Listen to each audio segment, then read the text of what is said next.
Okay, so I'm a little hungover, so I'm not going to put this as eloquently or as excited as when I thought of it, but I'm really excited because I think I finally have condensed everything down to what this podcast is going to be about. Okay. It's going to be basically whiskey-fueled podcast on how I'm learning content creation and how learning is the fun part. Absolutely. I like that. Yeah. So I'm looking forward to having you help me refine that. But last time we kind of got just on the verge of having a clear defined area, and it made it so much more intense because it wasn't so deleted. And this past week, thinking more, I have a better idea of exactly all the things that we seem to be reaching into that we're excited about, and all the stuff that just felt like filler, and it all falls at least in this area. I like that. Yeah, whiskey and content creation. That sums up pretty well what we're doing. Right. It's like the whiskey. How does that add? Doesn't matter. It's just there. Yeah, that describes most of my life. Yeah. Whiskey's just there somehow. Yeah. And I have no problem with that. No. I'm trying to whittle this out. So it's easy for me to talk about my experience, and it's easy to talk your experience. I think those both are both very interesting topics. Like, what are the weird things we're running into, and how did we figure out? And this kind of expansion of our abilities and our enjoyment of it is really interesting. But it should be easy to frame that in a way that, like, okay, this is what's going to be useful for you too. Not just passive listeners, but this is actually going to be useful. Sure, they can learn along with us. Yeah. I like that. So one of the things I'm going to get into is a bit of the process that I've been figuring out. I feel like I'm getting into a good rhythm of learning how to learn this stuff, and then talk about my course of the week, because I feel like that's just going to be an anchor stone of what I'm doing. You definitely seem to be consuming anything you can get your hands on. You're just a sponge for learning right now, and it's intense watching you. Yeah, I'm finally getting to the point where I have enough accomplished that I can relax and start having a life again. I'm glad to hear that. Yeah. Went out last night, and it was part of fun and part work, but it's like, oh yeah, I remember what it was like to just go out and have fun with friends, and I'm rusty at this. I'm going to need a little time to get my skills back. It's also refreshing to take a step away from work and relax and breathe easy again for a minute, and then you can come back into it refreshed and ready to seize the day. Yeah. That maybe not the next day if you're hungover, but yeah, I don't like that. That's something I'm getting better at, but there's still some surprises. The new low carb diet makes every drink, it's a positive thing. It's like maybe 3 times as fuel efficient. So I drink my normal amount. No. Like, man, I'm fucking trashed. It's not like I want to get that drunk. Like, this is how we should be at the end of the night. We're already there after like 2 drinks. So I need to get more practice of dialing that back. See, that's why I will not do one of those diets that fuel efficiency is not what I'm after. I want to be able to taste as many things as possible without getting completely annihilated. And that is on my mind too. Because what I'm doing right now is there's a lot of ways that I figured out this last week of how to start learning this thing. What would really be good to go from scratch to actually, being good at it, and how to learn this stuff. And one of them, most important, is having bite-sized achievable projects that you can do. And the one I came up with is I want to do videos about hotel bars in Nashville. Okay. I've been starting to film downtown with the skyscrapers, and they're beautiful. And I had some pretty good outdoor shots that I'm really happy with. But the indoor stuff was what connects the actual function of the building. If you're showing the building, it's impersonal, but you're like, okay, here is the rooms or the bars that's inside it. That's something that you could go to, that you could connect with. There's people there, people to talk to, and this is a lot more intimate and relatable than just the building itself. So having the video be the bar from all angles, outdoors and indoors, would be a good way to have me polish both my skills. I like that. And it's a topic I'm interested in because I'm going to be looking at the beautiful architecture. I love that. And the way they do the design of the bar is also beautiful architecture. It's really photogenic. And, that also scratches the itches. I love going to all the little whiskey hangouts we have. There's no shortage. So one of the tricks with that is...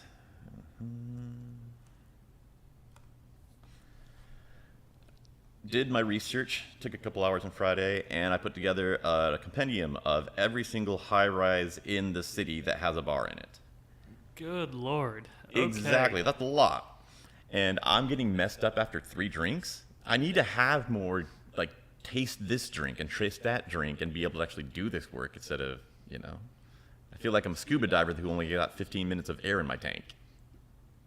Yes, and at the same time, my mind's going to travel channel shows like Anthony Bourdain. He will have to try how many foods in one day because they're only filming in this country for so many days and then they're gone. And he goes to a restaurant and they want him to try 6, 8 different dishes. He'll try it and then a lot of the time he'll pass it on to someone else in his film crew. Yeah. Yeah. You don't have that. And I just would not feel comfortable with not finishing the drink that I ordered. Yeah. It's an interesting predicament. So I might just, on days I'm working on this, I might do the normal carb diet. And then the rest of the week be doing my fuel efficient one. Either that or you just need a friend to help you carry some stuff in and split drinks with him. Yeah, it will be really helpful to have a partner to go do with this. So again, gonna miss you in Minnesota. But maybe we'll get some, guest episodes when you visit in town. Absolutely. I'll be back. For now, I'm actually realizing that it's probably best for me to start off going alone. Wednesday, I tried my first run. Yesterday, I tried my second run. I went with Cole on Wednesday and Dustin on Friday.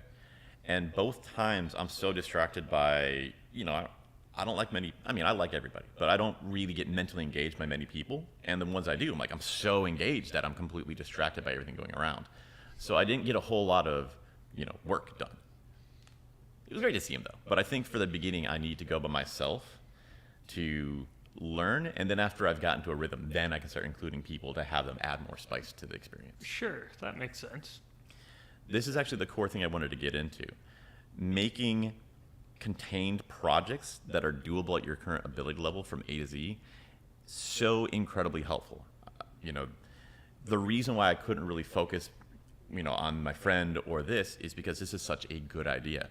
I am overwhelmed with so many things to think about, so many, questions and so many ideas. That is the feeling of me learning content creation really fast. The fact that it's so much coming in like a fire hose that I don't have. Yeah, I don't have enough to have a conversation. So that's a great sign. That is, and I look forward to when you have gotten to the point where you can take all that in already, have it within you, and knowing which tool to use from your utility belt from all these classes. And you're going to have a very good finished product at the end of this, I can tell. I'm starting to feel things connect together. The beginning of all this process, it felt like having a hint of an idea and a whole lot of excitement and passion. Like you could see something, feel you love it. But every step taking, trying to make something, you just hit wall. It's like, okay, I have this feeling. How do you put that in video form? Like, okay, well, I don't know that. Like, then you get a little bit, okay, I learned from this experience or that person or this class that doing this would express that. Like, okay, how do I do that? And you end up in this chain of, well, in order to make this shot, I need to go there. Okay, well, in order to have it look right, I need to edit this out. I don't know how to even move my cursor in the editing program. And it's just this snowball of, I need to learn how to turn a screw so I can get a hammer, so I can drive a nail, and this huge long chain, and you don't really get much momentum on anything, which isn't rewarding. And you're not actually connecting with the emotional stuff, which is the whole purpose behind all this. This past week and a half, it's finally getting to where, half the time it's like that. And half the time, I actually know how to do that already. So I get to do something, and that connects to something else, and they kind of build each other and give you that flow. So you're just starting to get to the point where all this is feeling redeeming. This is worth it. I am good at this. You're finally building up that confidence. Yeah, it feels good, but it's also a lot faster speed of learning because you learn so much more for experience. And if you know, like, say experience with rock climbing, but you're still learning just how to get your freaking shoes on so you can get onto the rock. You don't learn much by putting your shoes on. You learn from actually being on the rock, even if it's the smallest rock. So I'm going to say again, your advice last time really unlocked all of this. I'm glad that helped you. Look at what you can do right now and do 85% of that and keep moving. And that has put me in situations this past week where I can actually get something done, and I learned so much for that I'm ready to do the harder thing that I wanted to do originally much faster. And like I said, that 85% is going to keep growing and growing, and pretty soon 25% of what you do was originally your 85%. Yeah. So this hotel thing is my 85%. It's an idea I had that could connect all together. And what happens is there's the main meat of what you're trying to do, and you learn how to do that, but there's 1,000 smaller pieces that are equally important that you don't think about, and you would never learn unless you were trying to actually get something complete. That that last 5% that stops you from having the last thing. So obviously for doing this, outdoor shots need that. Great. Indoor shots. This is actually a really incredibly good learning experience. Because just holding the phone in your hand and moving it around, it's effortless. So the entire learning goes 100% into learning camera movements, what would look good. And once you have a sense of that, once I get a mastery of what shots I want to have in this room, then when I go with my drone, it's just a matter of the skill of executing it, instead of at the same time I'm trying to not crash, not kill anybody, and also think, okay, what kind of shots would work? And that's a new skill for me.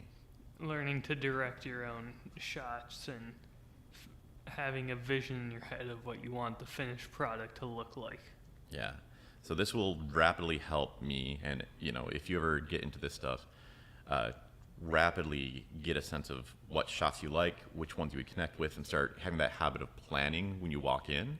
So then if you do something more difficult, like you're in a situation where you can only film it once, or it's like fireworks or something like that, you already have that tool set to whip out. You're only going to work on the hard part. Very nice.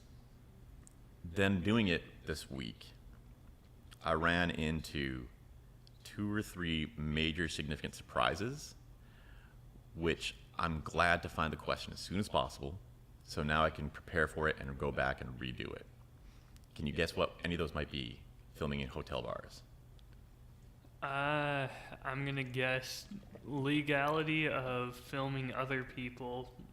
I'm guessing you need their permission or something like that in order to post it or do something where you could actually make a career out of this. I'm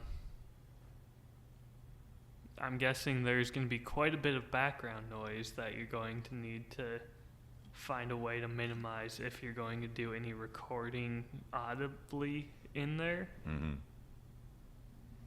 And then I'm going to say lighting. That is number 1.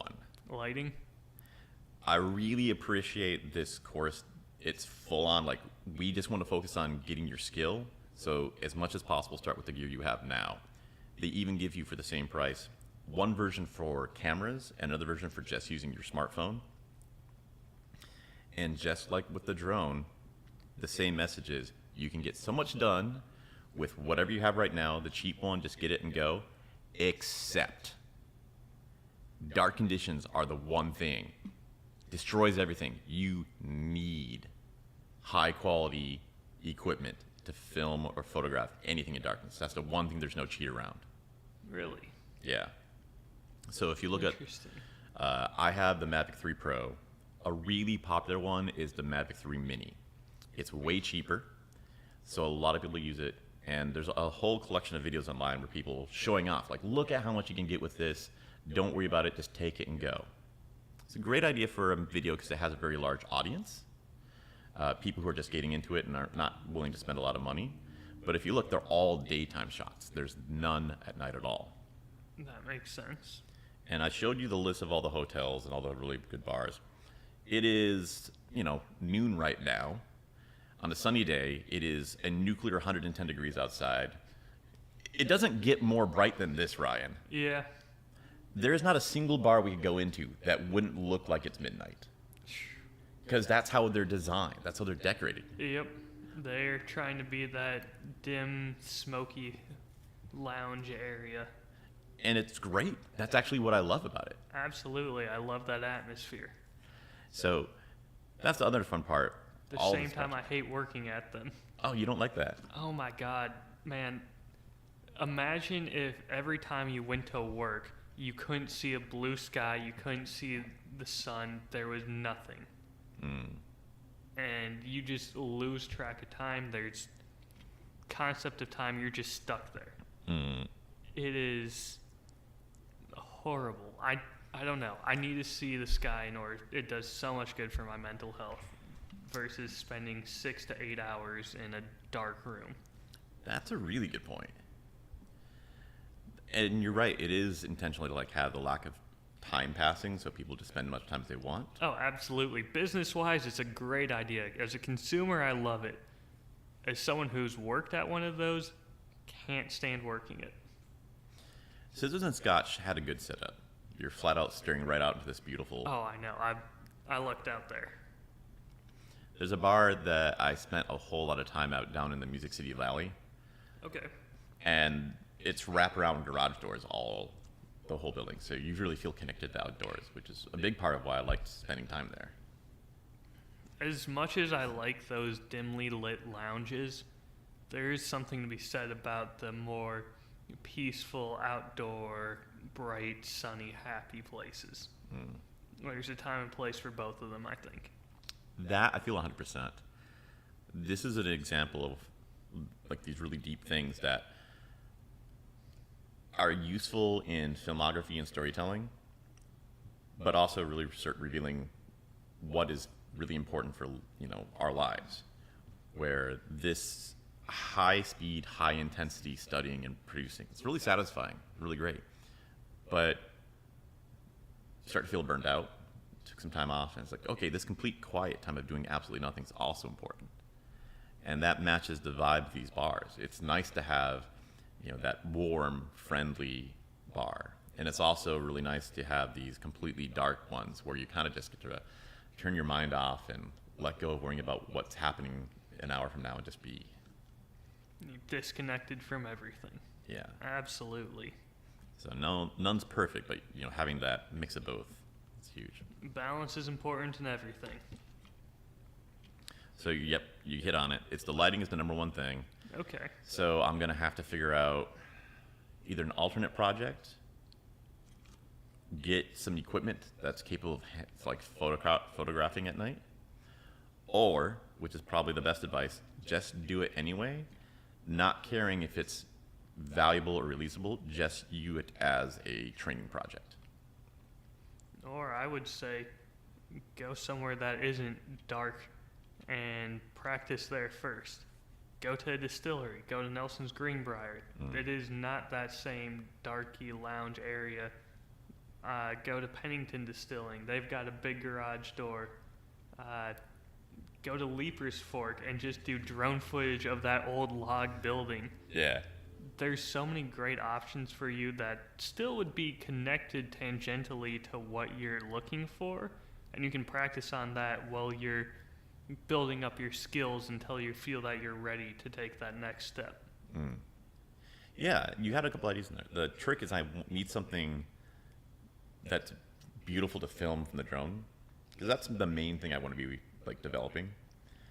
And most happy warm bars, they're all one-story buildings. Oh, yes. So there's nothing I can film. They're usually surrounded by stuff, so the drone can't even get there without colliding to something. So it's the tall buildings. One, I love them. And two, they're super easy to film with the drone because they're up, 500 feet in the air. There's nothing around. Just shoot it. It's great. But Leaper's Fork, it's out in the middle of an open plain. I could totally do that one. I think that one would be a great one just to go practice, and I'm sure those guys would love it and love to get some of the footage themselves even from you. And that's an easy place to get the other issue. The people issue you're hitting on, completely, that's number 2. And there is, we know each other. If I was completely strangers, Leaper's Forks, we have so much shared interest, we'd become friends really fast. So going there and, very quick way to learn that stuff. I mean, the last time we were both there together, it was Sir Paul, I think, came out and brought a bottle with him and joined us sitting by your truck and drinking whiskey out of red Solo cups. Yeah, that was a fun day. Very much our people. I think they would be thrilled that you've taken that much of an interest in them, and again, I think they'd want to get their hands on some of the footage themselves from it. And since it's something I care about so much, starting off and doing these projects for free, there's a certain point where it's a bad idea to do, but at least once, it's such a massive amount you learn that I would recommend everybody do it. Just pick something. Don't worry about it's going to be good enough to be paid for it. Don't worry if there's a market for it. Just pick something and make it, because you will learn so many things you didn't know you needed to learn in order to complete that whole circle. And Leaper's Fork, if they get any value out of it all, I'll be happy that they're getting value out of it. Not worried about, well, I don't care. Why did, Bridgestone not give me some cash for this? See, my mind is the asshole mind that's saying, don't do it for free. Do it for $1. Do it for a drink, something. And that way you can go to the next place and say, hey, I got paid to do drone footage for a distillery before. Would that be something you're interested in? Yes, it's also a good idea, yes. You don't need to disclose how much they paid you. That's such a fuzzy realm, because I swear the whiskey industry is so friendly that you could walk in. Just walk in today, be like, hey, I know, but could I have a free drink? And there's at least a 50% chance to be like, fuck it, here you go. They don't know you. There's literally nothing going on. They're like, yeah, okay, it's hot today. I don't know. I don't know if they don't know you. I think if you build a little rapport with them, there's a chance. I think if you were a stranger and walked up and said, hey, it's my birthday, there's a chance they just pour you one without you asking for it. Yeah. It's a great industry. I felt that the rod too. This is what makes having whiskey a part of this not seem like it makes sense, but really so connects with storytelling so much. Oh, absolutely. I mean, that's the number one thing to do while you got a drink in your hand is tell a story. I wonder if the culture is a little different in, things like gin or, brewing, where you have alcohol and you have all the same fundamental things, but maybe the vibe would be different with the people. I feel like at this point in time, most of the people in this industry are doing it because they have fond memories where it's either them and their dad drinking a beer, them and their friends having rum and coke, something like that. They've got some personal connection that made them go, I want to be able to help provide this for others. I've yet to find someone who doesn't have a story like that in this industry. There's still the different nature of it. Like I always talk about, it's actually happened on Wednesday when I was checking out the bars. Some girl walks in, and I can tell by the way she looks, she's looking at me that she likes me, and immediately just starts being completely rude. And my first thing is, because I've had enough experiences, like, so, are you from California? She's like, yeah, how'd you know? Yeah. So I don't know, so I'm not going to pretend I know, but I wouldn't be surprised if you, say, went into, gin distilling, and, there's a lot of people based in California, that they would have that connections, like you're saying, but the connection would be to... They would just express it differently? Or possibly, yeah. They could be really happy, but they express it in the kind of confrontational status, competing way. We're like, no, get the heck out of my bar. Come back when you're better. No free drinks. We're better than that. Or even maybe like they genuinely have negativity inside of them from all the like snobbery and hostility and stuff. Like I remember I was in a date with this girl once, and she literally was talking about Arrington Vineyards, years before I even knew the name of the place, and she was so derisively mocking people for enjoying things made out of blueberries. I'm like, you seem like you're broken inside. Yeah, I'm sorry, but taste is subjective. The only wrong opinion you can have on taste is saying that someone else is wrong. Yeah. The lack of ability to enjoy stuff is really the only flaw I can comprehend. And I mean, there's drinks out there I don't enjoy. Mm-hmm. Can't stand Malort. 90% of people can't stand Malort either. I know. The 10% that do, more power to them. I will happily give them every bottle that comes my way. Mm. I'm not going to say that they're wrong for enjoying it. I'm not going to question it. I'm just going to say, you can have that, and I'll have my whiskey. And that's more fun for everybody. Absolutely. Keeps everyone happy. Which is supposed to be the goal, but I think that's kind of one of the major things that all of this is starting to reveal. There's a lot of people that aren't trying to be happy. No. I think that there's a disconnect with some people where they're still trying to be happy. They just think that by presenting themselves as knowing better and being more, I don't know, savvy and intellectual than you, and going, oh no, this wine is from 2008. That year was shit wine. Mm. Okay, guess what? I like it. You can go fuck yourself. It's still good. Just because it's not what you're looking for, and just because there might be something better, doesn't make this not good. Mm-hmm. That seems to come hand in hand. The people who are most obsessed with status are the least capable of enjoying any of the things that they do have. Don't get me wrong. There are times where I catch myself doing that too, where I've had glasses of whiskey where the bottle retails for $4,000. I've been very spoiled with how much good whiskey I've had, and then I'll get a shot of Evan Williams, and God, it is watery because I am used to drinking high proof liquor, not 40%. And it is meant to be the least oppressive spirit there is, so that way everyone can drink it. And I am used to so much more complex and depth of character that it's not bad, it's just boring to me. Now, if someone likes that, sure, that's great.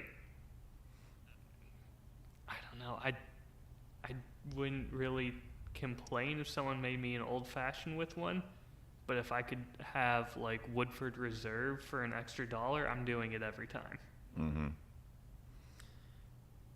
You know what you like and what you enjoy, and you're able to gravitate towards that. It's knowing the difference between cheap, watered-down liquor and not as easily accessible, this is more potent version of it. It'd be the same as someone from Italy who's used to drinking espresso coming over to America and seeing a Starbucks. Yeah. And going, you have ruined this art form by adding all this water and sugar to it. Mm. You're not wrong, but they can still enjoy it. It's fine. Yep. Yeah. If you grew up and you like it. Okay, I wanted to talk a little bit about this idea of the iceberg. I feel like you've run into this, so stop me and let me know your thoughts on this too.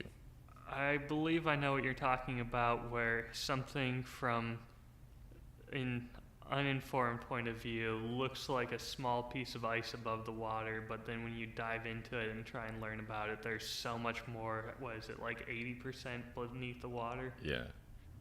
So that's what this learning content creation has felt like to me. That for so long, just studying and trying to figure stuff out, coming up to 9 months now since started, actively pursuing this, and just finally getting to the point where there's something peeking out above the surface of the water. And the interesting thing I've realized is that's actually right and the way it should be. Every time I talk about it with people, nearly everybody, their immediate reaction is, stop making it a hobby, get an audience, get a market, do this now. Not a single person has said, oh yeah, you should try some more things, or just have some fun with it. Or, pick 3 things that aren't in your wheelhouse and go look at those just to see how you feel about those. Everybody's immediately, you need to stop, playing around, you need to cut it down. The automatic assumption is that you've just been messing around with this for decades and you're just procrastinating and being a coward and you just need someone to yell at you and force you to do it. And I would say my experience has been the complete opposite. When you go to college, you take like 4 years. 4 years of studying before you go out and do your first thing. And when you're doing that, how much of that is general ed? Yeah, that's quite a bit. That's very true. You have general ed within your department. And then they have general ed beyond that, where you just need to take a language and do some art appreciation class that has nothing even tangentially related to it. And I'm critical of the university system, but in a lot of ways, that's one of the things they got right. In hindsight, now that things are starting to click for me, at least being able to create what I want to make, I see how I got here. And so much of it was from that just trying everything out.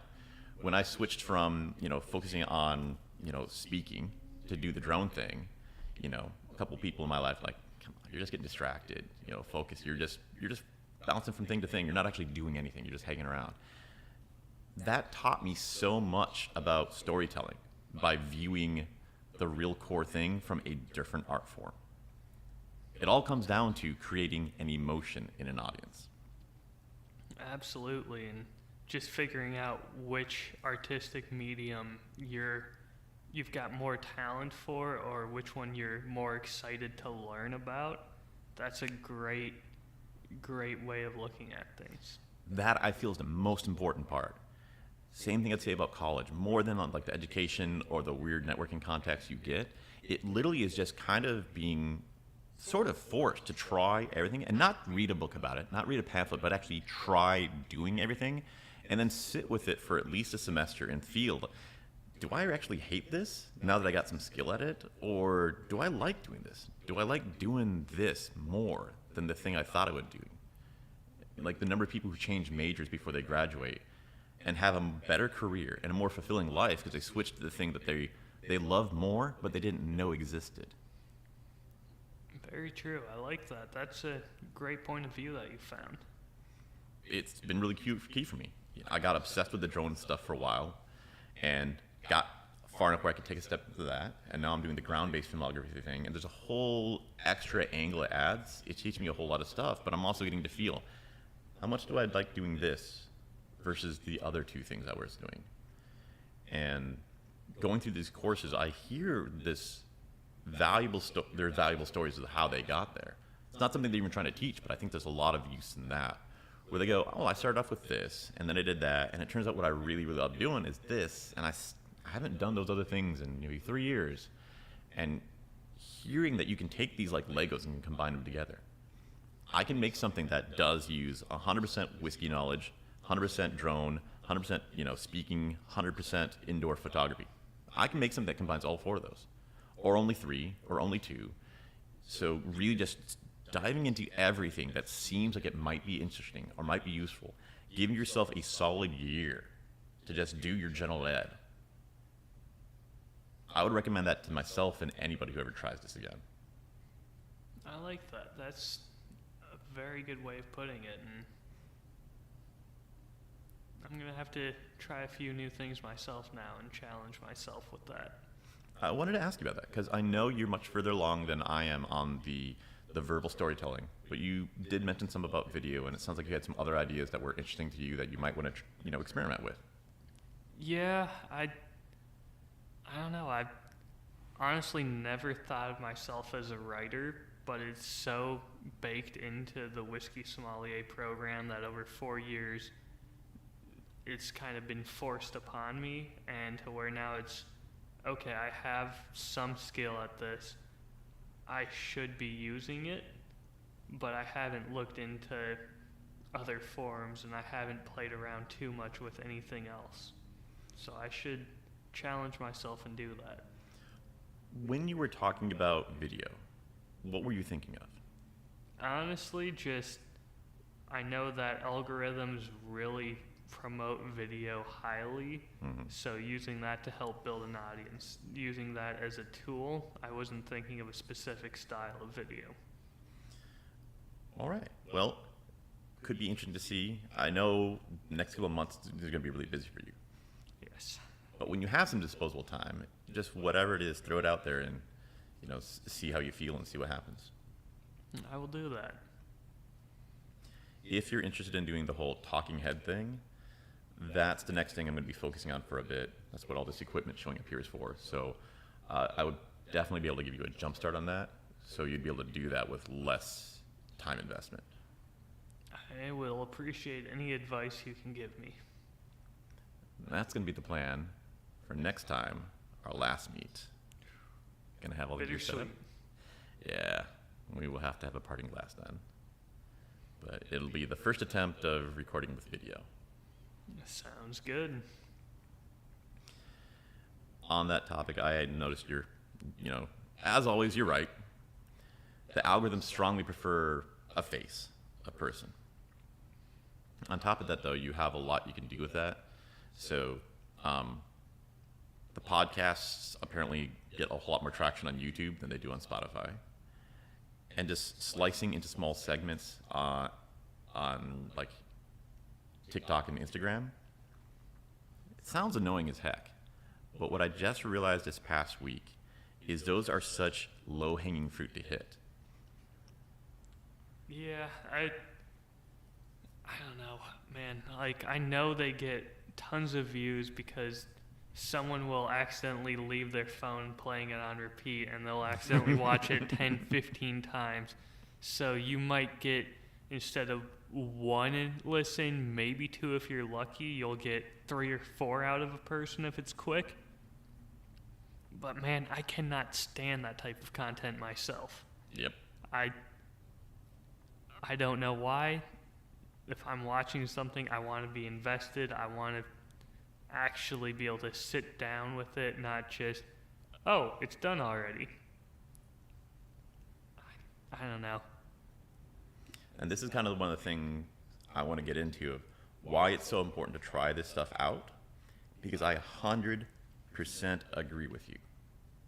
Feel the same way.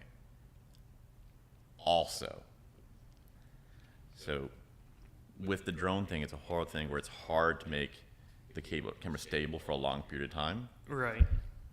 But with the demand for these short things, like, okay, you don't have to. So you have this small thing you can do to get started. Super, has value. It's popular, but it gives you that 85% achievable thing you can do, and start doing that loop and practicing and getting some good stuff. You'll learn a whole lot from those. Maybe after you advance, it might start to feel more, like you're punching below your weight. But in the beginning, it's such an incredible way to master your craft. And I want to tell you a quick example. So you have over here, you have YouTube Studio. I actually figure I got to plug this in.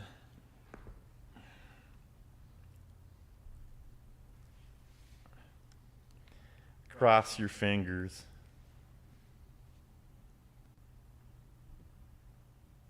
Okay, there we go. Hey, first try.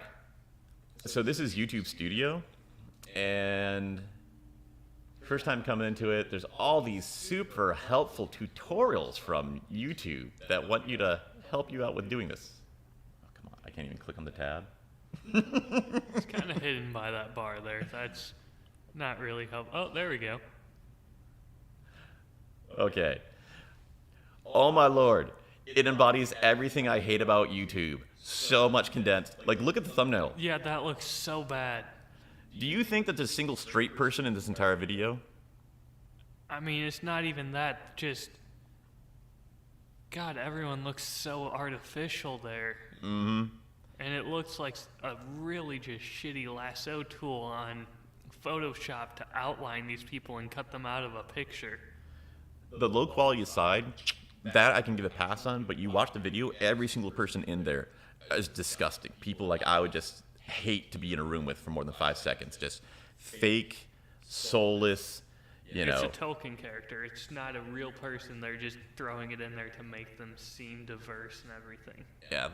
But they're children, and the whole point is like they don't have a topic. It's not like I'm using all my skills I've got to, like, for storytelling, to tell you about this important thing or this skill I have or this experience I have. Like, they're kids. They don't have any skills. They don't have a perspective. They have nothing to say. So all it is They may have gotten lucky and had something go viral, and now a ton of kids watch them for no reason. it's all empty. And this is what, the huge amount of volume, it's like if you're trying to sell McDonald's burgers, it's the maximum amount of units that are out there. But that's not what most people do. Most people aren't going out to dinner for McDonald's. It's just the biggest thing to show. And if you want to make something that is completely neutral, that would apply to every person, then these people who actually have no soul is what you'd go with. It's like what I described Evan Williams as before. It's as unoffensive to as many people as possible, so that way no one will be turned away from it. Yeah, it's just completely empty. But to you and empty. I, who have dove a little deeper into this, it's boring. It goes to the point where it just feels insulting that humans are capable of being so much more, that wasting your time making that stuff or watching that stuff, having that promoted and held up, I find offensive. Yeah, that is a little shameful. So that's how I feel about those whole reels. The point I'm trying to get at is completely right. I completely agree with you. Also, both exist. So YouTube, probably the vast majority of creators on YouTube are this style of person. We both disagree with that. Yeah. But your stuff exists as well. And there's entire communities of people making stuff like that. It's a whole nother world. You don't have to interact. And those short form reels on Instagram and stuff like that, same thing applies. The stuff you're talking about that bothers you completely exists. High quality, meaningful versions that exist too. And it's such a good learning stone. And who knows, maybe I can use this like a fishing lure and drag some of those people over from the dark side into the light here. That's sort of the point of it. They're kind of 15, 30-second trailers. And if you're, like practicing, recording unscripted stuff, maybe right now, 80% of it you wouldn't be satisfied with, but 10% of it was. Well, great. Well, you easily have 30-second bites that you can take right now, put a flag in the ground and use, and you'll learn all the little details and completing that loop. Like, well, I didn't know I need to think about this or that until I actually started putting something out. And you have that right now. Interesting. Okay, I think I'm going to have to make a channel. You give it a shot. It's a good education. I just went through this very loop myself this week where I'm banging my head so hard on trying to get these edits for this 30 minutes of footage that I got edited down to a 2-minute thing with, 60 cuts of a bunch of things that are 6 seconds. And it hit me like, dude, I can just take 2 6-second things, put it on Instagram, and I have something, and it's done. And I can start learning from that instead of needing these massive chunks in order to be able to move forward and learn. That makes sense. I hate to say it, but you're convincing me. We can raise the bar, Ryan. Yeah. Okay, let me figure out where I went. I want to start showing you some examples now.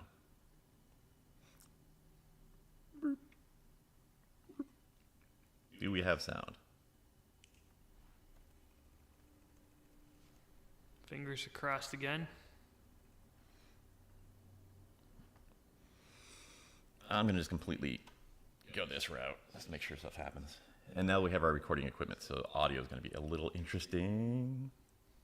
Oh, and I have it connected by both Wi-Fi and the cable.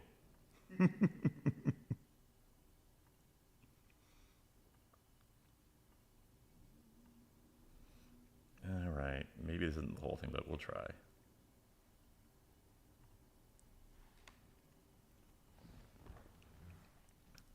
So I need to go to the audio settings and tell it to output. Oh, I might have to do that thing. Give me a second to see if I can figure this out. Take your time. Okay, yeah, it should be speakers. In the meantime, I'm going to tease what I think is coming up soon from that glimpse of the plan I saw. I am so excited to talk about colors because I found my notes and they were just scribbles. They didn't have the full thought, but I tried to flesh them out as best I could into my fresh journal here. And the bit that I am so excited to share with you is I had completely forgotten about it. He had talked about what effect you also get if you take the color too far to an extreme. Mm-hmm. So it can be, here's what it is when it's used good and easy, and here's what impression you can give when you take it to too far. So it's getting a secondary use out of it or something to avoid. That makes sense. A lot of things do kind of have that peaking thing where the quality of it transforms. It gives it a whole different meaning. What the crap? It says that the speakers are plugged in. Might need to pause the recording for it. Let's see. Oh, Okay. it's over. I can fix that later. Okay, yeah. We'll fix it in post. Yeah. Okay. Definitely recording. I like that we have the two separate tracks. That's gonna be so. I'm really pleased with this. I'm excited and I'm glad we're both recording in stereo too, not just one singular. Yeah. So I'm what? surprised the audio was as good as it was for that first couple ones. Then It was a huge thing. We have like these lav mics, which I got. They're super cheap and they're gonna be super useful. They can get just as good as quality sound, but they really don't resist ambient noise. So if you soundproof your room, like if you're just doing digital recordings, you're perfectly fine. You could have a good podcast with two people on that. But here with all the traffic noise and the way my house is shaped, these mics are really getting a good workout. absolutely. All right, so the two things I would touch on in the video. First, the one that I really liked is the transitions when she is in the woods and uses her walking by a tree and the camera pans through it and then it cuts to the other side of the tree and it's a different angle on her. So the first one's like the shoe, then it's a wider shot, then it's more close up on her upper body. Really like how that was done. It felt very connected. The one where she steps and it goes from mountain to woods, the whooshing wind to the like cricket chirping insect noises, that felt a little too jarring to me. I don't know, I would do something to try and make that. I know you're trying to do a split cut, show that it's very different, but that seemed a little too, I'm not sure what the word I'm looking for is. I like the word jarring. I think jarring, yeah, that's... So I am impressed and not surprised how much you picked up on that. I hope I can find the full video and ask you then later, but there's, all these different layers of sound. You got the music, you got the steps, then you have like the ambient thing, like the crickets versus the wind and stuff like that. And this class, focusing on it in detail, now I can actually appreciate how much that adds. Because all this stuff, if it's done well, it's supposed to be invisible. You have more impact, more feeling, but it's not noticeable why. And you do a lot of work with that. So you saw everything that was happening. I do have a little bit more insight on this than I'm even aware of at times, which is fun. So just to clarify, you said there was absolutely no sound with that when he recorded it? Right. In that case, he did a really good job of matching what the footstep would sound like and having that timing. He got that very well done. Again, just the background noise, I would have had it probably be a little bit quieter. That way the music's coming through a little bit louder. Maybe have one strong gust of wind to make it more noticeable. Have that die off a little bit. And then slowly bring in the insects as she's walking across to this new biome, something like that. these are all the levers that you have a high level of ability, and you're tweaking those. This is why I appreciate, for me, so much having gone the breath away, allowing myself to get distracted, waste time on other things. Absolutely. But because of this class going in another direction, now I have appreciation for how much this adds to it. When we've talked about this before, I'm like, I don't care. I'm not going to do that with my stuff. And now, like, yeah, Ryan was right. That adds a whole lot to it. It's amazing how much the little details subconsciously you notice. Subconsciously notice. Whether people know it or not, they'll notice little things, and they won't know why something was jarring. They'll just know, oh, that was a little bit of a step, and that could be exactly what he wants. It might be used to get attention without knowing what the purpose was. I'd be looking for a more smooth, cohesive story is what I tend to work on. Yeah. It makes sense in the greater whole, so I will try to find the full thing for next time. I'm guessing he's trying to sell the shoes, so it was, again, something where it's everyone in today's society has ADHD brains. They're all addicted to short videos, clips. So having something where it makes a quick change like that helps keep people having their attention on the screen. Yeah, that's one thing that they covered, where they used to tell everybody that when you're making videos online, you have to have some kind of visual change every 10 seconds. If you're just doing a talking head, you're not going to have any kind of scene change. So have a graphic or something appear or change every 10 seconds. And now they're like, well, we have so much data coming in, so we know what works and doesn't. It's not 10 seconds anymore. It's 5. I can believe that. That actually ties back to this whole iceberg concept. Developing your skills, it's like the iceberg, but making your piece of content, it's like an iceberg too. And I'm sure you've noticed this putting your podcast together, where you get those graphs right over here. Oh, your analytics? Yeah, and this makes so much sense. It applies to movies. It applies heavier to video games. I need to get something older. Sorry.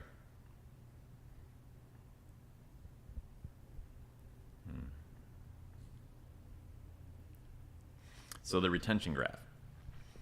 If somebody gets bored and stops watching, then immediately the rest of the things in your video have no value at all.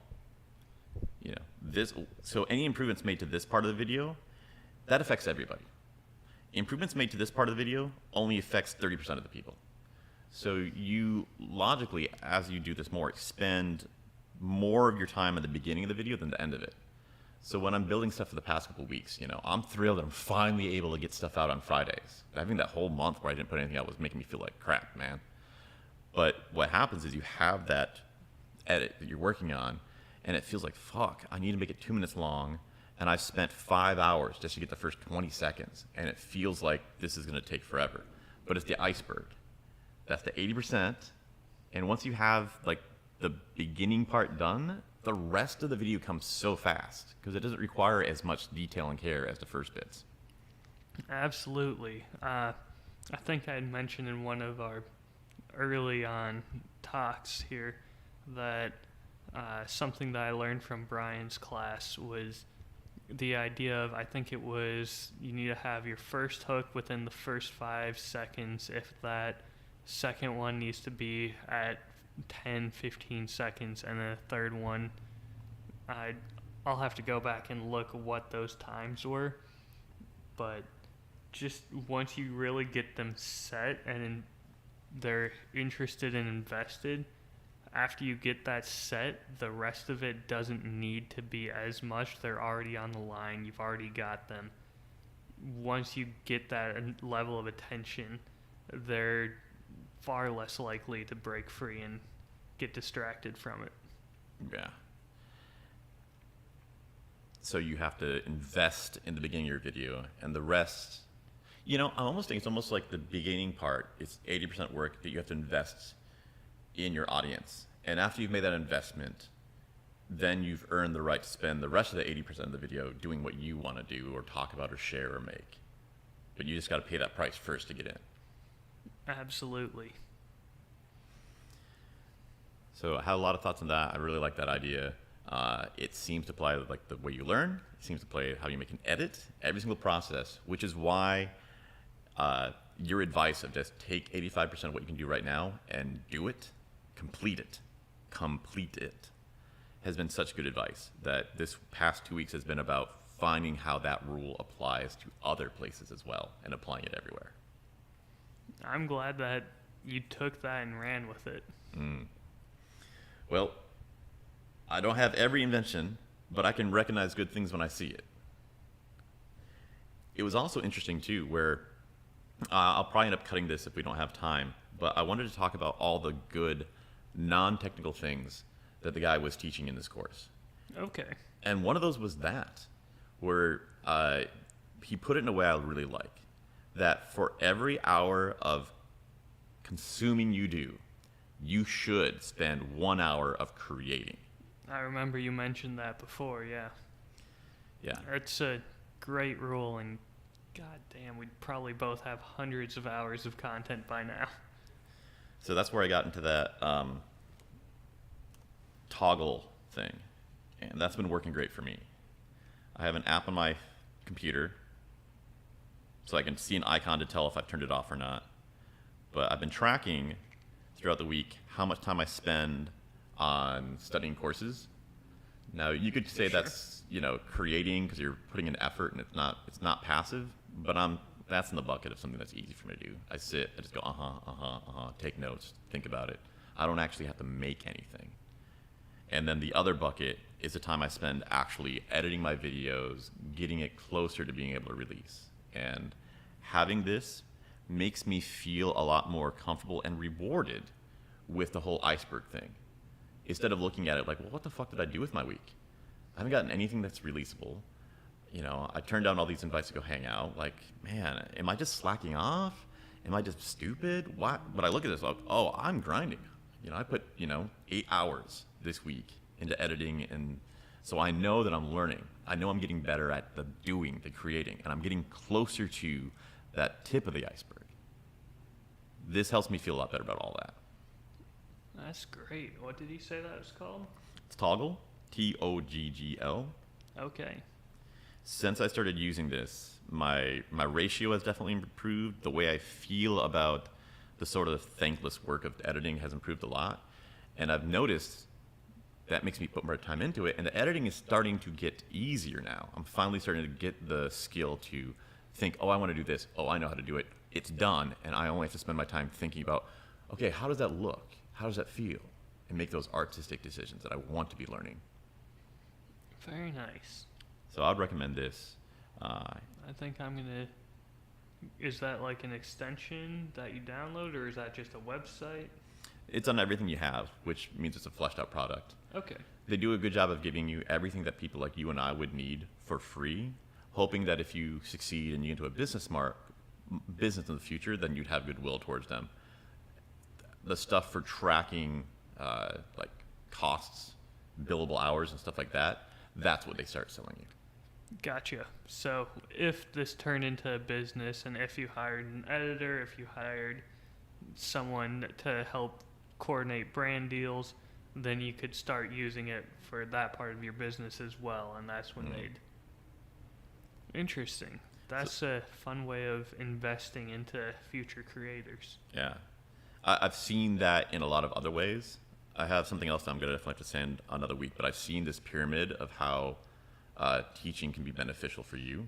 Because I always think, I'm doing this course. Like, well, why would these guys teach if they're so good at it? If they're so good at it, wouldn't they just make the videos and get paid for it? And wouldn't they not want to teach other people that have more competitors in their space? But there is a thing where, there's people who don't know. You give them the basics for free. The ones who are good at it actually take that learning and get good enough to get their first job. Like, okay, now there's more people who are good enough to get their first job. They have some funding that they want to invest in. Okay, I'm going to make a second tier of courses that I'm going to charge money for. So in a way, there is a good motivation to kind of give away your skills, because the more people, it's like a feudal society, the more people that rise up and become successful, that's a bigger market for you to try and sell an even better course to. The more successful they become, the higher level things they're willing to pay for, and they like you. They studied with you for level 1, so you're definitely going to have a huge conversion rate when trying to convert to level 2, and it's kind of good for both of you. It's kind of like how different medical companies will give or donate their different products to medical schools so the students Yeah. learn on it and are comfortable with it, and then when they go to work for a hospital or a doctor's office, they're probably going to get the same product that they know how to use and are comfortable with. And the amount of time you save, time is so valuable, especially the higher you rise in business, that the idea of searching for something else and wasting time because it turned out to be bad is huge.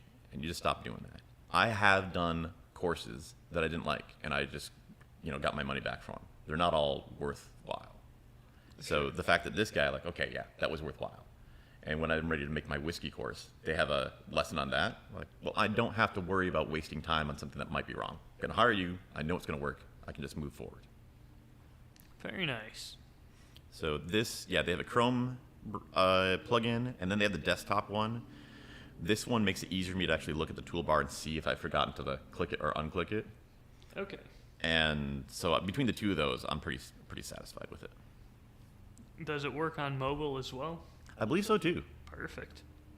That's one thing that's exciting, that there's the whole mobile-only creating ecosystem, which I'd suggest to you as one option to look into.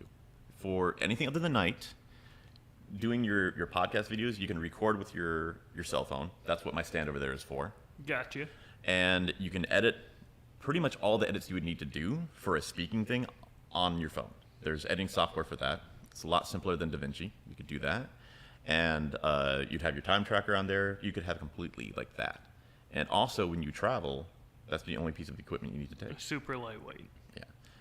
That's the thing that I've noticed, and one thing I appreciate of this course is, even if you had infinite money, the best gear is not always the best gear, because having to take stuff with you, like having fewer objects, fewer things, is so powerful to get shit done. Show up, record it, get it out. I think my next investment's going to be one of those lav mics, just so that way I can do more recording. And I want to make sure it's compatible with my phone here. Oh, well, that's funny. That's why I bought 2. Motherfucker. All right, no more excuses then. I got to make a video this week. Yeah. You can do it, in the Minnesota, in the airport, in the park, just whatever. Yep. Son of a bitch. All right. I was not expecting that. Cheaper than a good glass of whiskey. All right, well, I'll owe you a good glass of whiskey for our parting one then. Yeah. I really value this. Just have all the tools there so it can happen now. Yeah, you are a little too good at that. Minus the power cord. They sent me the kit, and on Amazon, it's like, yeah, it's a package. And then once I ordered, they're like, oh, yeah, it's 2 separate things. We're just going to mail them to you. Anyway. Of course. Next topic. Yes. I'm going to plug in the cord for this because I like this so much. I really love how, when you really get down to it, every aspect we're doing connects to being excited and feeling some kind of interesting emotion. Okay.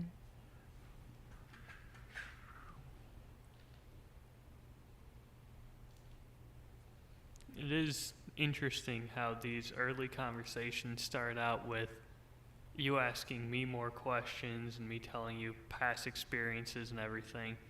And very quickly, you have become more of the expert than I am on a lot of this.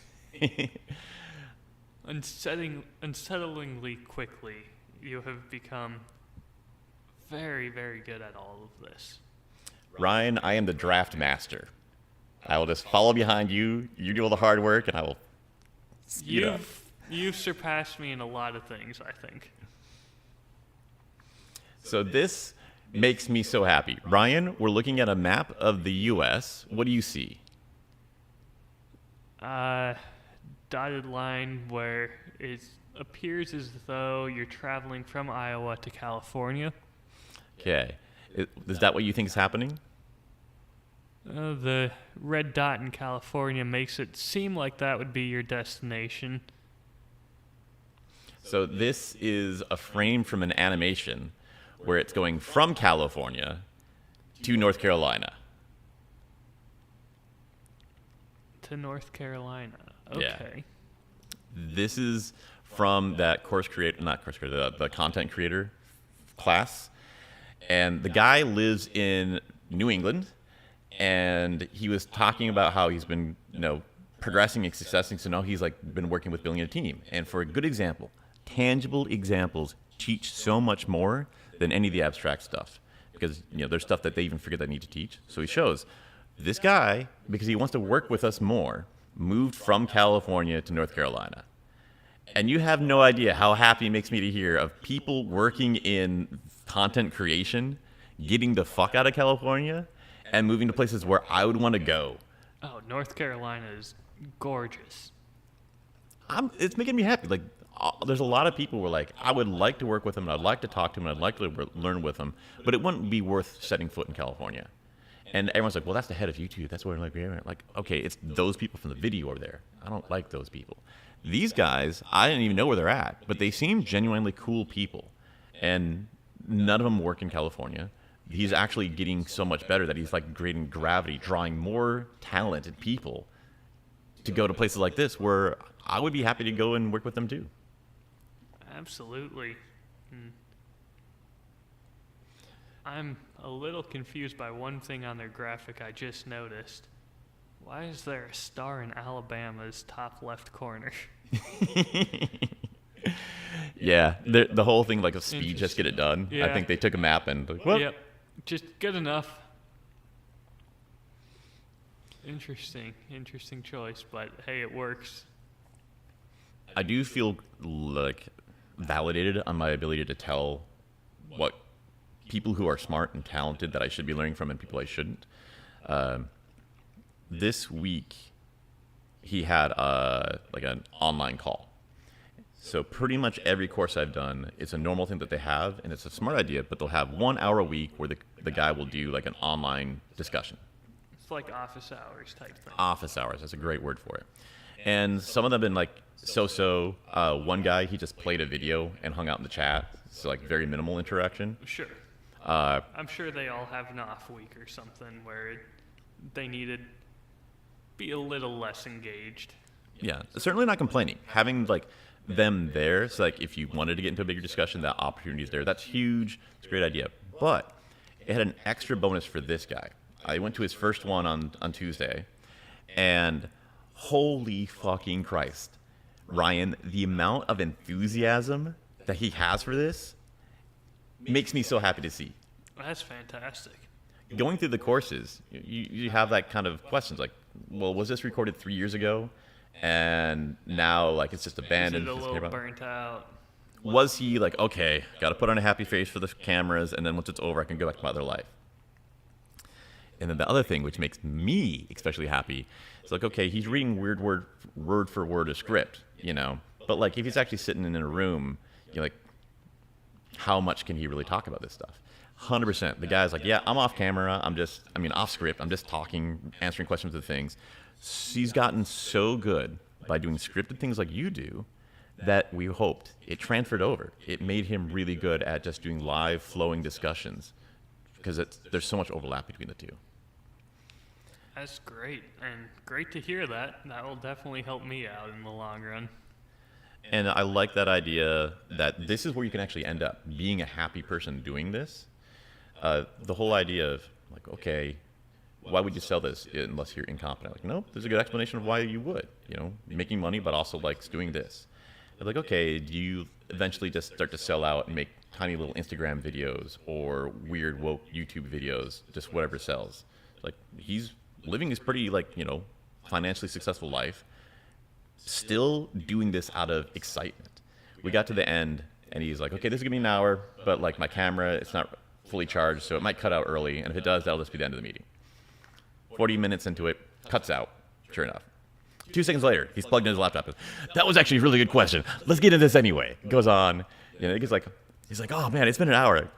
These are really good questions. And he's like just so enthusiastic about the creation, the teaching, and all of it, you know? That's so fun.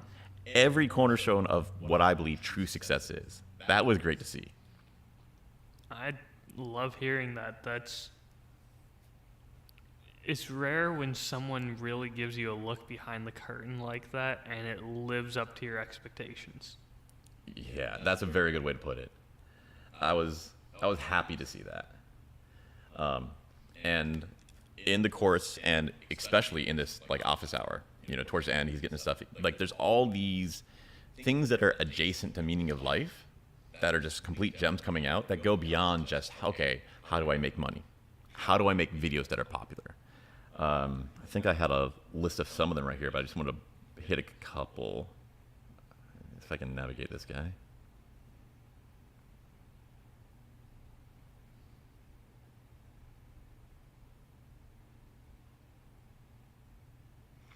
The 50-50 ratio, we talked about that. He had a good thing of talking about like marathon versus sprint, like the whole burnout thing. Yep. And Pace yourself a little bit. yeah, the metaphor I like, it's like if you're trying to, say you're going to try to fill up a bathtub with a bucket, and you're going to ask yourself, how long does it take you to fill up the bathtub? It's like, okay, well, it takes me 20 seconds to pour the bucket, and it's going to take 500 buckets. It's like, well, you're not just going to pour the bucket and stand there. The bucket becomes empty, and nothing more comes out of it. You have to go back and refill the bucket before you can do it again. Most tasks in life are like, a hose. You just keep going, you grind and grind and grind. But anything creative, you have to refill that creativity. And the suggestion he had that I found really interesting was run versus walk. Just keep doing your work, but find something that's like a walk pace. So you still like feel connected to it and you start regenerating that love of it by doing it in an enjoyable way. So for example, in drone photography, it's so important to film things that are famous icons that other people know about. It's like, fuck it. Go out, film some trees. Film something that you like that no one else cares about. Stuff like that. And I thought that was a pretty interesting idea. I like that a lot, that refilling your bucket. That makes complete and total sense and is great advice on how to avoid burning yourself out and turning this into just another job. I've heard a lot of people talk about this concept, but they say, okay, take some time away from it. Go hang out with your family, go to the lake. But saying, keep doing your art. Just do a relaxed, purely, for yourself version of it as a way to refill yourself. Actually seems like that's even a better idea. Yeah, that might be the best advice I've heard in a while. That is very profound. Okay, I want to show you one last thing and then get into the follow-up stage. So this is actually kind of follow-up. We tried that idea, the whole zoom in and zoom out. I wanted to get your impressions on that.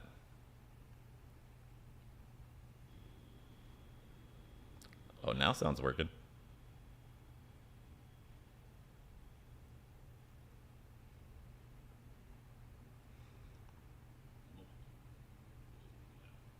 And one of the most interesting things was it really turns out that the only time that a standard camera is any better is when you're outdoors. So for inside... Oh, this is the unedited one. Anyway, I sent you the edited one. Okay. Did you see it? I did not. When did you send that to me?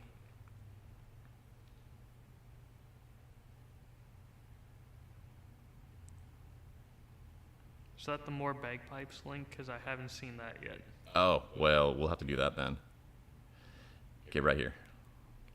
So I'm going through that filmography course that's dedicated to just the fundamentals.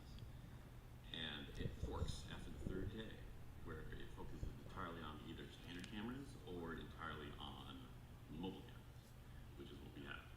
And one of the most interesting things was it really turns out that the only time that a standard camera is any better is when you're outdoors.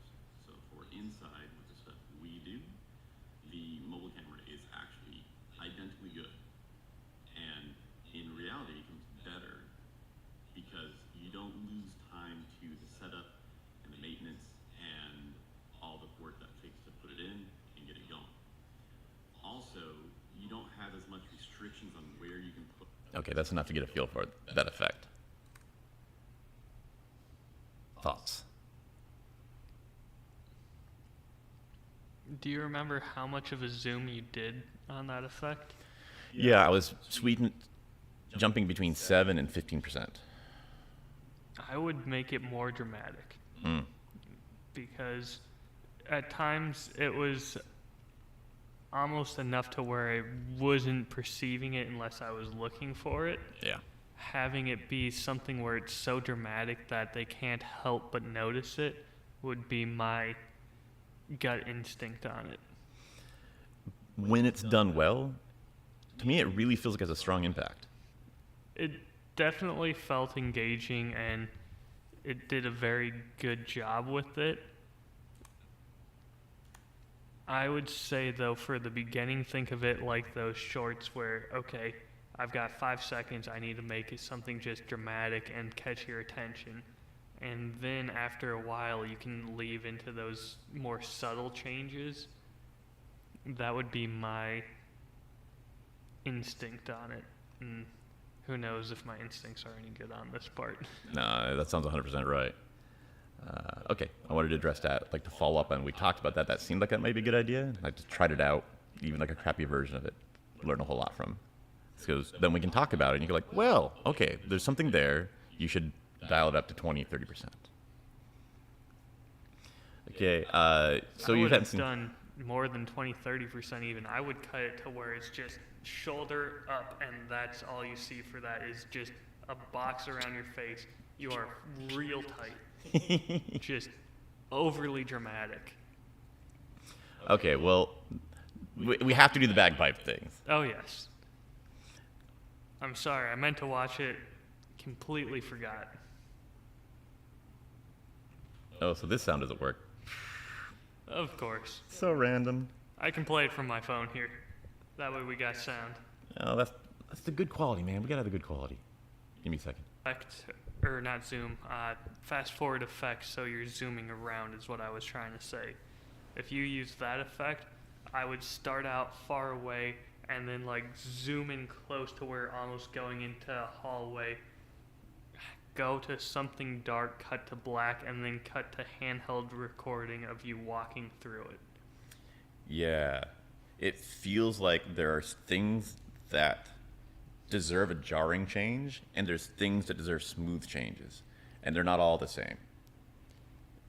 One of the things I've done is I've consumed a lot of media in my life, and I feel like that's given me, going back retrospectively and looking at past examples, it's helped given me a good feel of what I would do and what seems to work in my mind.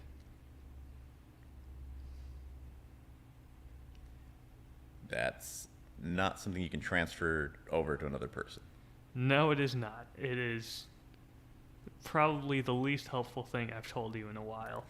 Other than the number one thing that directors like to do is watch other people's movies. It has been a very learning experience. That's why I'm so glad to have gotten started with this. Because now when I watch things, anything just walking in my neighborhood, but definitely every movie I've seen and examples of stuff that you'll send me, I learn a lot from it now because I'm noticing more than I did before. And you don't need to like everything that's out there is the other fun part. Oh, yeah. So the same way you and I both despise the tutorial video on YouTube, I don't like, what's his name? Did the Budapest Hotel movie. Yeah, Wes Craven? No. I know who you're talking about. We actually mentioned him last week. Yeah, I personally cannot stand his artistic choices and directing style. Mm-hmm. God, what is his name now? It's going to drive me crazy. I want to say like Wes Anderson or something. Sounds good to me. Wes Anderson, I don't like you. No.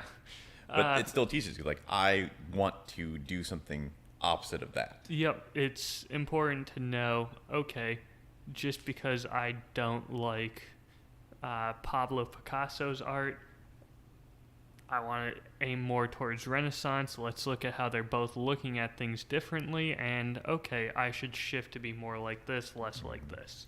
That's the beautiful thing of working in something meaningful or working in art. As long as you feel something, it's always productive. There's no wrong options. It's just what direction are you trying to go and how can we best get you there? Yeah. The only thing that would be negative would be if you felt nothing at all. Well, that just wasted my time. No, even that, I think to some degree is also impressive, because if you can create something where it's just flat neutral, that is harder than it sounds. Creating something that isn't bad, but also isn't good. And you have a good point. That could be useful in certain things. It's more difficult than it sounds as someone who's tried to do it once just to be fun. And trying to leverage doing things wrong, but in a way to where people still be engaged is not easy. So when something is so bad it's good, it's also something special there. Fast and the Furious. I was going to go to some of like the old horror movies like Ash versus the Evil Dead. Yep. It's so bad, but yeah, it's a cult classic, and they love it because it's so bad at times. It's hard to do it. I had a couple other things, but I'm going to cut those because I really want to get to your thoughts on the coloring. Yes. So do you have any... I think you said that they had talked about what tinting the film would be like, or what's the word I'm looking for? Convey to your audience. Do you have that available? Because I want to see how these compare. They don't talk about that in this course. It Okay. was this nice 30-minute YouTube video I saw where the guy just sat out with lights, put a model in his chair, and just went through every color and color combination. And we'd talk about what he felt, and you'd watch and get a sense of what you felt too. Okay. So you'll have to tell me how these compare then. I get the feeling we might want to... I'll make a note of it somewhere in the margins here. Okay, how do you want to run this? I'm going to see if I can find it, but it'd probably take me about 15 minutes. Don't worry about it. Just from the top of your memory, what you feel for these colors, and we'll go with that. Don't try and find it. Well, there it is. Send it to me. I'll watch it later. We don't have a half an hour for that. Yeah, So I'll just have just background. spark notes it from your memory what the different colors convey. Yeah, the interesting thing with the number of times that I would disagree with the person, which I think is kind of the whole point.